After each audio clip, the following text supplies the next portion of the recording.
이 말은 신실하고 참된지라. 주 곧 선지자들의 영의 하나님이 그의 종들에게 반드시 속히 되어질 일을 보이시려고 그의 천사를 보내셨도다. 보라, 내가 속히 오리니 이 두루마리의 예언의 말씀을 지키는 자는 복이 있으리라. 이것들을 보고 들은 자는 나 요한이니 내가 듣고 볼 때에 이 일을 내게 보이던 천사의 발 앞에 경배하려고 엎드렸더니 그가 내게 말하기를 나는 너와 내 형제 선지자들과 또 이 두루마리의 말을 지키는 자들과 함께 된 종이니 그리하지 말고 하나님께 경배하라.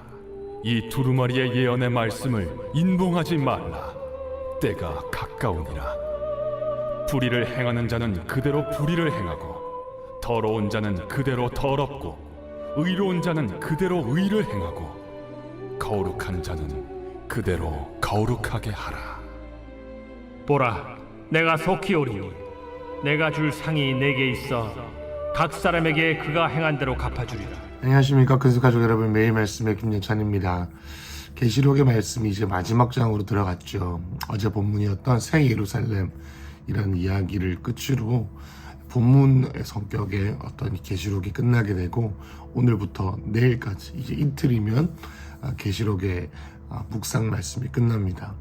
이 이틀 동안 우리는 계시록의 결론의 말씀을 볼 것입니다. 여러분, 우리가 계시록의 시작을 하게 되면서 무서운 예언의 이야기들도 있었고요, 영광스러운 이야기들도 있었습니다. 14만 4천 명, 또 나팔과 대접과 또 인을 떼는 재앙들, 또 14만 4천 명에 대한 지속적인 어떤 삽입 환상들, 그리고 또 아마겟돈 정쟁과 백보자 심판, 그리고 또 전쟁과 천년왕국 등등 수많은 이야기들, 그리고 새 예루살렘에 이르기까지 정말로 많은 이야기들이 있었죠. 여러분, 이것을 보면서 어떤 마음이 드십니까? 어떤 결론이 여러분 가운데 있으십니까?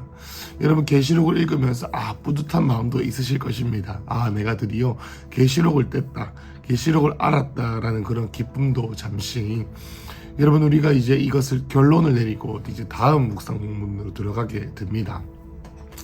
여러분, 우리는 이 계시록의 본문 오늘과 내일을 보면서 크게 계시록 안에 세 가지 종류의 결론이 있다라는 것을 볼 수가 있습니다.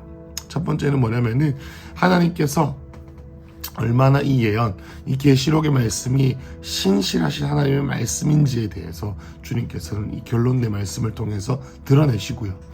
또 두 번째, 하나님께서 재림하신다라는 것이 내가 속히 오겠다, 내가 긴급하게 오겠다라는 이 예수님의 재림의 긴박성을 보여주고, 세 번째는 그 내가 속히 오니 너희는 이제 우상을 숭배하지 말고 나의 신실한 말씀을 지켜 행하라 라고 이렇게 말씀하시는 내용이 이 세 가지 종류의 이 결론이 오늘과 내일 본문에 쭉 이어서 나타납니다. 오늘 본문은 짧습니다. 6절, 22장 6절부터 12절까지입니다. 한번 보겠습니다. 우리 6절 말씀에 보면은 또 그가 내게 말하기를, 이 말은 신실하고 참되다 이렇게 말합니다. 요한에게 말했던 이 천사가 어떤 얘기를 하냐면 이 말은 신실하고 참되다. 그런데 그가 나중에 나와 있는 것들을 보면 이 말씀을 하신 분이 하나님이다, 예수님이다라는 것을 잘 알 수가 있습니다. 주님께서 말씀하시죠. 이 말은 신실하다. 그런데 왜 신실하냐면 마치 이 계시록의 말씀이 주 곧 선지자들의 영이 하나님의 그의 종들에게 돕기 되어질 일들을 보이시려고 그의 천사를 보냈다. 하나님께서 이 예언의 영을 보내셔서 이 선지자들이 이사야에게, 아모스에게, 에스겔에게, 예레미야에게 임하셔서 앞으로 되어질 일들을 하나님께서 쓰여지고 보게 하셨던 것처럼 이 요한에게도 앞으로 되어질 일들을 예언의 영을 보내셔서 하게 하셨다라고 합니다. 그래서 6절에 보면은 이 말은 신실하고 참되다라고 말합니다. 여러분, 이 신실하고 참되다라고 말하는 대상은 어제 본문이었던 1절부터 5절의 새 예루살렘에 대한 이야기가 아니라 요한계시록 전체를 봤습니다. 요한계시록 전체, 그러니 이 예수님의 10가지 모습과 7 교회에 대한 예언과 그리고 또 앞으로 되어질 일들이 보라 이리로 올라오라고 하셨을 때 일어났던 모든 일들, 나팔재앙, 대접재앙, 인해재앙, 모든 일들이 전부 다 뭐라고요? 신실하고 참되다라는 겁니다. 단 하나도 거짓이 없고 이루어질 것이다. 지체 없이 이루어질 것이고요. 속히 이루어질 것이다 라고 합니다. 속히 되어질 일들을 보이시려고 천사들에게 보내셨다라고 하죠. 맞습니다. 사랑하는 가족 여러분, 이 계시록에 나온 말씀은 그 자체로 복음입니다. 우리가 십자가의 복음을 믿는 것처럼 이것도 주님의 재림에 대한, 예수님의 다시 오심에 대한 복음이다라는 것을 우리가 꼭 기억하고 살아야 합니다. 7절, 내가 속히 오리니 이 두루마리의 예언을 지키는 자는 복이 있을 것이다. 여러분 6절에는 무엇입니까? 이 예언의 신실성, 첫 번째 특징이었죠. 주님의 말씀이 이루어질 것이다 라는 신실성이었다면 이 7절은 뭡니까? 이 재림의 긴박성, 재림이 속히 이루어질 것이다 라는 것이죠. 그런데 재림이 속히 이루어질 것이다, 예수님이 속히 다시 오실 것인데 그래서 뭐라는 거예요. 그래서 뭘 해야 되냐라는 겁니다. 주님이 속히 오실 것이니 7절 말씀에 임하면 두루마리의 예언을 지켜 행하여야 한다라고 하는 것입니다. 여러분 여기서 내가 속히 온다라는 것의 시제는 뭐냐면 먼 미래에 오겠다라는 것이 아니라 뭡니까? 현재학입니다. 예수님께서 지금 곧 오실 것이다, 생각지 않은 때에 오실 것이다 라는 것입니다. 여러분 예수님께서 속히 오신다, 곧 오신다, 다시 오신다, 빨리 오신다, 뭐 이런 얘기들은 계시록에만 나와 있는 얘기가 아니죠. 히브리서에서는 지체하지 아니할 것이다, 데살로니가 전서에서는 주의 날이 도둑같이 이를 것이다, 뭐 등등 해가지고 예수님의 다시 오심이 속히 올 것이다 라는 것을 보고 있습니다. 그래서 이 요한계시록을 쓰는 요한은 계속적으로 말합니다. 계시록 1장에 뭐라고 말했죠? 이 말씀을 읽고 듣고 지키는 자가 복이 있다. 여러분 그 당시에 예배의 원형이 뭡니까? 말씀을 듣고 말씀을 읽고 하는 어떤 것들이죠. 그리고 또 말씀을 지키는 그 교회 성도들을 향한 말이었다라고 했습니다. 여러분 이와 같이 이 예언의 말씀을 듣고, 여러분 우리가 계시록의 말씀을 들었을 때 어떤 적용과 말씀을 지키는 행동을 해야겠습니까? 그게 두 가지죠. 첫 번째, 하나님의 우리의 믿음을 잃어버리면 안 됩니다. 주님을 향한 첫사랑을 잃어버리면 안 되고요. 주님을 뜨겁게 사랑하는 것을 잃어버리면 안 됩니다. 여러분 우리가 마지막 때에 수많은 적그리스도의 유혹과 핍박과 고난들이 있을 것인데 이것을 통과하는 것은 종교적인 습관의 능력이 아니라 예수님을 뜨겁게 사랑하는 첫사랑이다라는 것을 꼭 기억해야 합니다. 두 번째가 무엇입니까?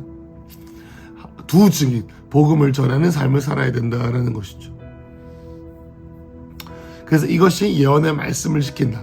예수님께서 속히 다시 오시기 전까지 나의 믿음을 촉촉하고 나의 믿음을 주님을 갈망하고 주님을 뜨겁게 사랑하는 채로, 그리고 또 한 손에서는 사람들을 사랑하고 사람들에게 복음을 전하는 하나님 사랑과 이웃 사랑을 실천해야 된다라는 것입니다. 그래서 주님이 속히 오시니 이렇게 해라 라고 했고, 8절 9절은 같은 내용입니다. 보겠습니다. 이것을 듣고 보고 들은 자는 나 요한인데 내가 듣고 볼 때에 이 일을 내게 보이던 천사의 발 앞에 경배하려고 엎드렸더니. 여러분 요한이 말씀을 듣던 여러분 보십시오. 요한이 얼마나 많은 말을 들었겠습니까? 정말로 가슴 뛰고 주님의 재림에 대한 비밀을 가진 자로서의 놀라운 계시를 들었습니다. 여러분 그런데 이 일을 내게 보이던 천사가 있었습니다. 천사 앞에 경배하려고 하더니 9절에 그가 내게 말하기를 나는 너와 내 형제들과 또 이 두루마리의 말을 지키는 자들과 함께 된 종이니 그리하지 말고 하나님께 경배하라. 그렇게 천사들은 그 경배의 대상은 자기가 아니라 하나님을 향합니다. 그렇습니다. 여러분 말씀을 듣고 지키는 저와 여러분은 주님의 종이죠. 하나님이 돼서가 아닙니다. 마지막 때의 주인공은 나의 작은 환난과 나의 어떤 자기 연민이 아니라 마지막 때에 향하는 대상, 마지막 때가 향하는 그 영광스러운 그분은 바로 우리 예수님이십니다. 그래서 우리가 집중해야 될 것은 무엇입니까? 우리가 연약합니다. 우리에게 환상을 주는 이 말씀이 좋다더라, 저 말씀이 좋다더라, 이렇게 여기저기서 우후죽순 올라오는 그런 선지자 같은 자들이 아니라 우리는 예수님만을 집중해야 될 줄로 믿습니다. 이것이 계시록의 결론 중에 하나라는 것이죠. 자, 또 계시록의 결론이 또 무엇입니까? 10절에 보면 또 내게 말하되 이 두루마리의 예언의 말씀을 인봉하지 말라. 때가 가까우니라. 여러분 무엇입니까? 예수님께서 속히 오시 때가 가까이 왔으니 이제는 이 두루마리의 말씀을 인봉, 감추어 놓지 말라라고 합니다. 여러분 이 다니엘서에 보면은 그가 봤던 마지막 때 일어난 일들에 대해서 두루마리를 닫아 놓으라라고 말씀하셨습니다. 주님께서 다니엘에게. 그런데 뭡니까? 요한에게는 이 마지막 때 일어난 일들에 대해서 감추어 놓지 말라 이렇게 말씀하십니다.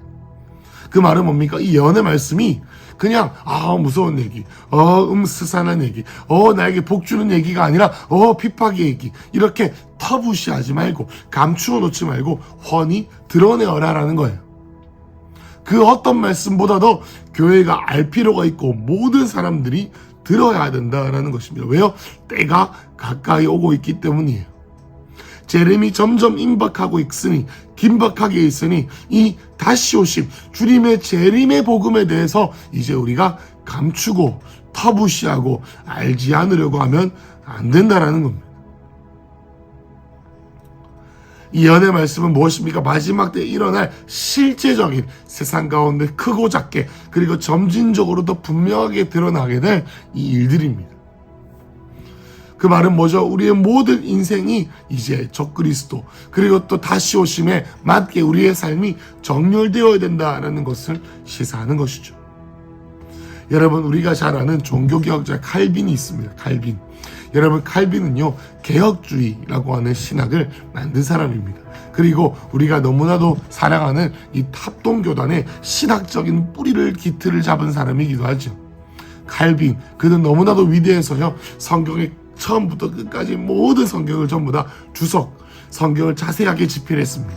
그런데 이 칼빈은 요한계시록의 주석을 1장부터 3장까지밖에 집필하지 못했습니다. 왜냐하면 4장부터는 깨닫지 못해서인지 아니면 깨닫고도 고의로 그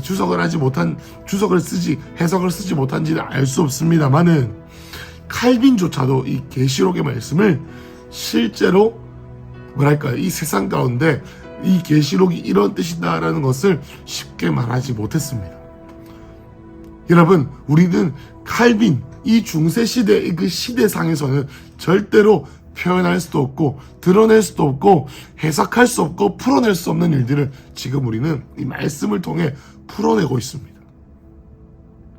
여러분 물론 하나님의 계시가 점진적으로 드러나는 것도 있습니다만은 무슨 말입니까? 고대에서 중세, 중세에서 현대, 현대에서 초현대 사회에 이르를수록 주님의 다시 오심이 그 계시가 점점 더 설명이 되어지고 점점 더 드러나여지고 보편적으로 우리가 말세가 가까웠다.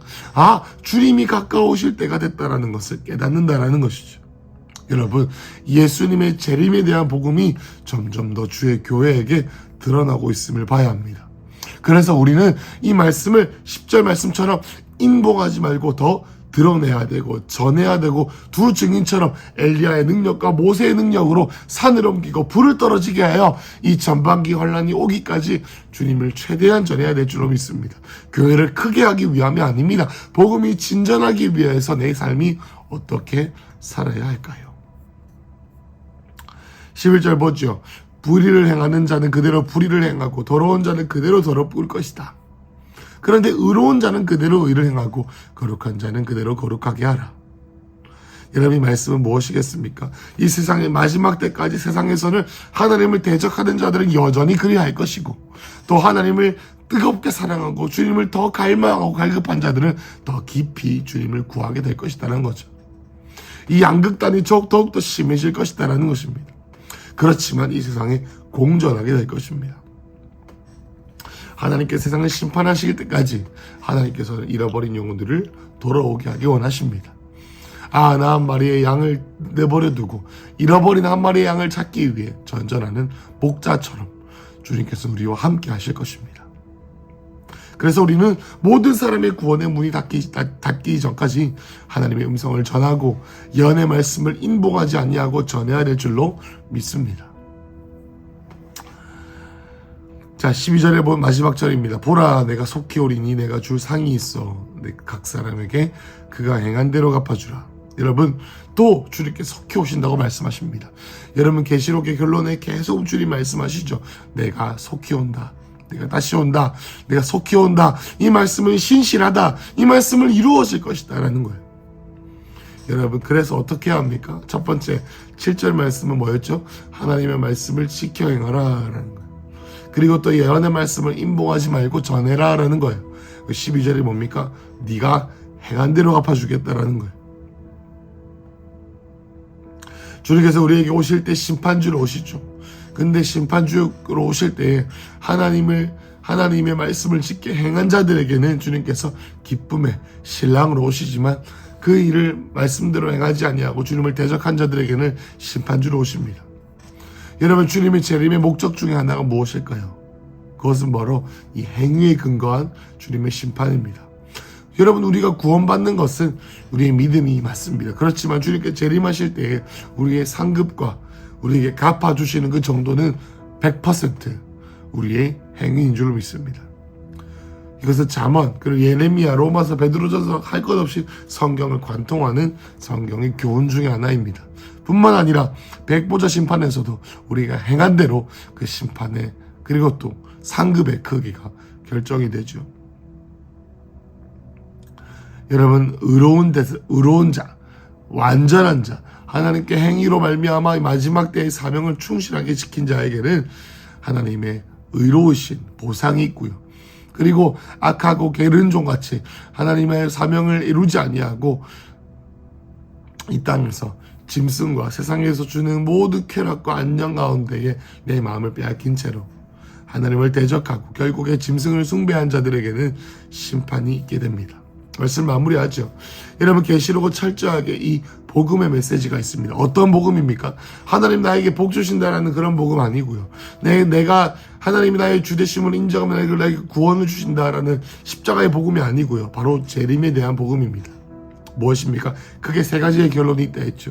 주님이 이 말씀을 신실하다. 이 말씀의 예언은 신실하게 이루어질 것이다. 두 번째, 무엇입니까? 이 주님이 속히 오신다라고 하는 재림의 긴박성.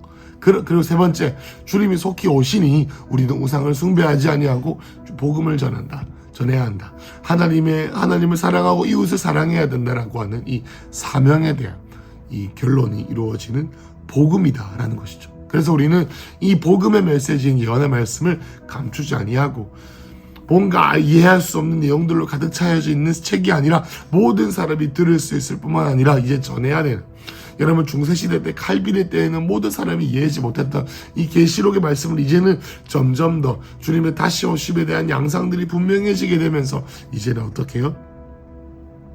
전해야 된다라는 것입니다.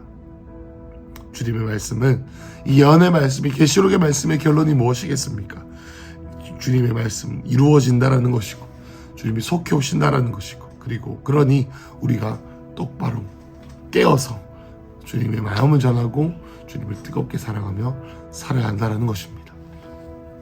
여러분, 그래서 우리의 신앙이 재조정되어야 합니다. 기복주의, 주님 복 주신다, 나의 연약함, 이런 부분도 너무 좋습니다. 그것도 우리의 복음의 한 축이지만 또 다른 주님을 믿는 우리의 기독교 신앙의 축은 뭐냐면 재림신앙입니다. 주님이 다시 오신다라고 하는 신앙이죠. 그러니 우리가 이 땅에서의 삶에 모든 것을 걸지 아니하고 상급을 쫓아가고 주님을 뜨겁게 사랑하고 또 주님의 재림, 주님의 다시 오심에 맞추어 이 땅의 삶과 이 땅에 소망 두지 아니하고 하늘에 소망 두고 하나님의 말씀을 따라 행하는 그런 삶으로, 뭐랄까요, 헝그리 정신이라고 할까요? 극단적으로 주님을 사랑하고 극단적으로 주님을 따르는 이 삶으로 우리를 초청하시는 줄로 믿습니다. 여러분, 오늘 하루 그리고 내일까지 연말에 여러분 우리에게 주신 이 계시록의 말씀을 기억하며 계시록의 결론을 생각하며, 하나님, 오늘 나의 삶 가운데 주님의 다시 오심을 분명히 믿으며, 그리고 또 나의 상급이 있음을 믿으며 주님이 재림을 믿으며 오늘 나의 삶을 정렬시켜 이 예언의 말씀을 임봉하지 아니하고 전하는 자로, 이웃을 사랑하는 자로 나를 사용해달라고 기도하는 마음으로 적용하는 하루 되시길 축복합니다. 기도하겠습니다. 하나님 아버지의 이 땅에 푸른 마르고 꽃은 시들지만 이 예언의 말씀, 이 재림의 말씀은 영원한 줄로 믿습니다. 주님이 다시 오시고 또 천년왕국과 새 예루살렘에 임할 때까지 이 말씀이 지속적으로 이루어질 줄로 믿습니다. 주님, 나의 삶을, 나의 짧은 인생 가운데 나의 삶을 하나님 주의 재림에 맞게 정렬되어지도록 주님 나의 하루를 인도하여 주시옵소서. 예수님 이름으로 기도했습니다. 아멘.